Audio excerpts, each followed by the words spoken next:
নমস্কার বন্ধুরা, কল্পনার কিচেনে আপনাদের সবাইকে স্বাগত। আজকের রেসিপি নিরামিষ অমলেট কারি। তার জন্য প্রথমে কড়াই বসিয়ে নিয়েছি। এবার কড়াইতে তেল দিয়ে তেলটা গরম করে নেব। তেল গরম হয়ে গেছে। এবার আমরা একটা পুর বানিয়ে নেব। তার জন্য প্রথমে গোটা জিরে,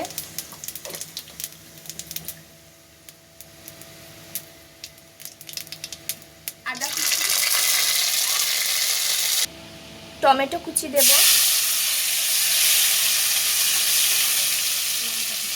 লঙ্কা কুচি। এবার একটু হালকা করে ভেজে নিব। মশলাগুলো খুব ভালোভাবে ভাজা হয়ে গেছে। এবার আমরা আলু সেদ্ধ করে সেটাকে গ্রেট করে নিয়েছি, সেটাই দিয়ে দেবো এখন।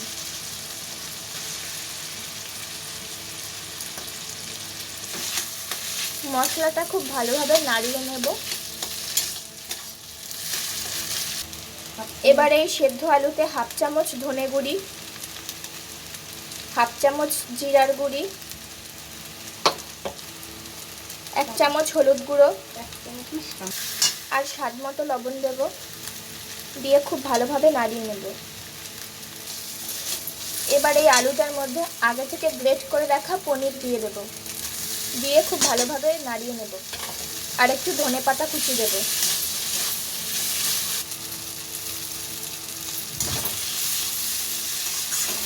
ধনেপাতা কুচি দিয়ে খুব ভালো করে নাড়িয়ে নেব। তৈরি হয়ে গেছে আমাদের আলু আর পনিরের পুর। এবার এটাকে নামিয়ে ঠান্ডা করে নেব।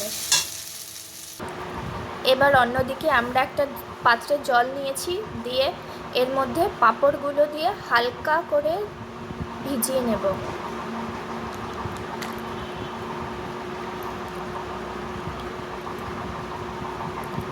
হালকা করে ভিজিয়ে এবার তুলে নেব।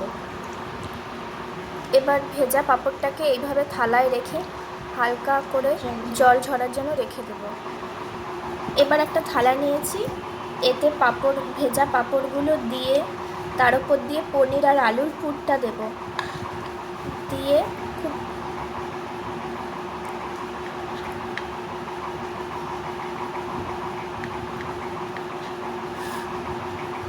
এইভাবে ভাঁজ করে নেব।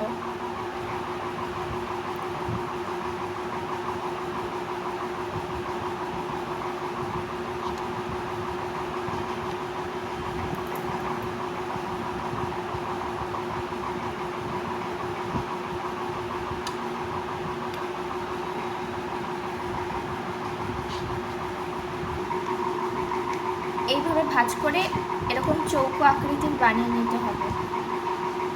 বাকিগুলো এইভাবেই বানিয়ে নেব। এবার কড়াইতে তেল দিয়ে তেল গরম করতে দেব। তেল গরম হয়ে গেছে। এবার এতে পনিরের পুরগুলো দিয়ে দেব।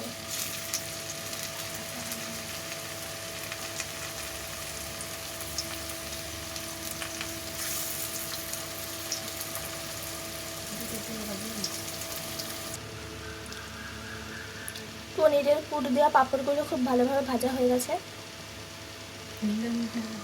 এবার কড়াইতে তেল বসিয়ে নেব। তেলটা গরম করতে দেব। তেল গরম হয়ে গেছে। এবার এতে দেবো গোটা জিরে,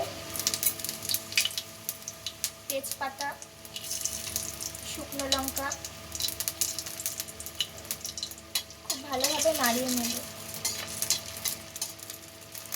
নাড়ানো হয়ে গেলে এতে টমেটো কুচি দেব।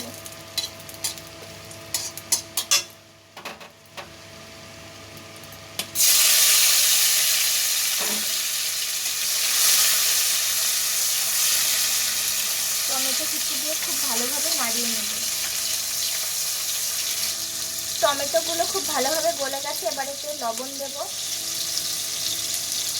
হলুদ, জিরে গুঁড়ো, ধনে গুঁড়ো,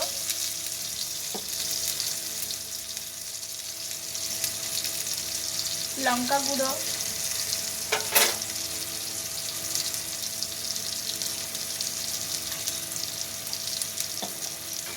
আর কাশ্মীরি লাল লঙ্কার গুঁড়ো দেব।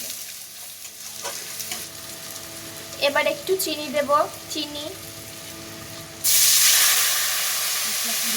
মশলাটার মধ্যে একটু জল দেবো, দিয়ে নাড়িয়ে নেব, দিয়ে এবার ওপর থেকে একটু চিনি গুঁড়ো দেবো।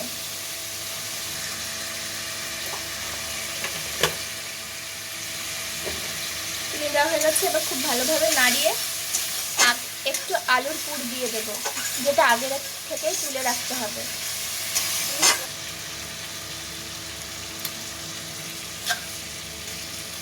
আলুর পুর দিয়ে এবার এটা খুব ভালোভাবে নাড়িয়ে নেব। এবার জল দিয়ে দেবো।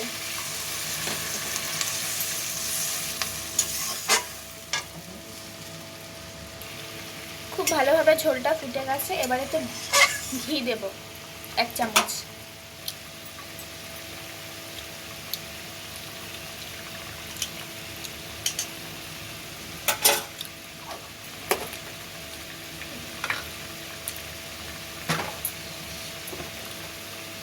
গরম মশলা দেব।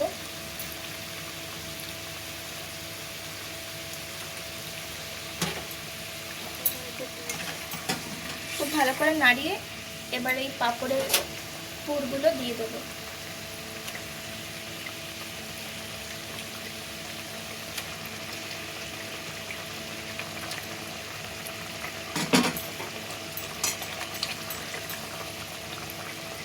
এবার কিছুক্ষণ ঢাকা দিয়ে রেখে দেবো। এবার ওপর থেকে একটু ধনেপাতা কুচি দিয়ে দেবো।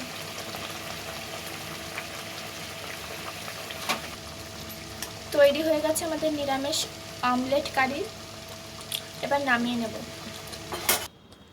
তৈরি হয়ে গেছে আমাদের নিরামিষ অমলেট কারি। আপনারাও বাড়িতে বানাবেন আর জানাবেন কেমন হয়েছে। আর আমাদের রেসিপিটা যদি ভালো লেগে থাকে তাহলে লাইক, শেয়ার আর সাবস্ক্রাইব করবেন।